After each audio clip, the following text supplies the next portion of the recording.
Isang nakakagulat na balita. VP Sara nag-resign na nga as Secretary of Education sa kabinete ni Pangulong Bongbong Marcos. Ito na kaya ang pagwawakas ng Uniteam? O ito na ang pagtatapos ng tambalang sabong? Di lang pala sa showbiz o isang relasyon ang nagpapatunay na wala talagang forever.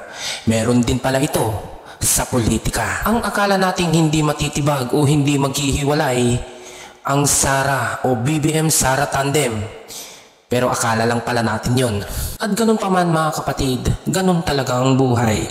Kaya dapat maging handa tayo sa lahat ng bukas na darating sa atin. Pakinggan natin ang pahayag ng ating ikalawang Pangulo ng Pilipinas, Sara Duterte. Anumang kwento, kahit gaano kaganda, ay sadyang nagtatapos rin. Earlier today, June 19, 2024, I sought an audience with the President and tendered my resignation as the Secretary of Education effective July 19, 2024. I have given my 30-day notice to ensure the proper and orderly transition for the benefit of the next Secretary. Mga kababayan, ang aking pagbibitiw ay hindi lulan ng kahinaan, kundi dala ng tunay na malasakit para sa ating mga guro at kabataang Pilipino.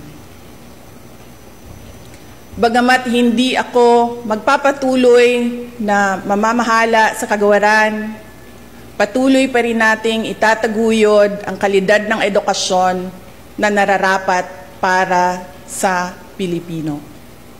Hindi man ako ang tumatayong kalihim ng edukasyon, mananatili akong isang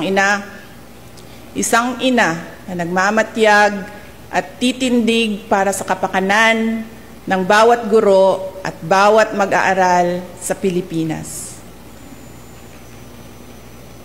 Para sa isang matatag na Pilipinas. Mga kababayan, lahat ng ating ginagawa ay para sa Diyos, sa bayan, at bawat pamilyang Pilipino. Syukuran.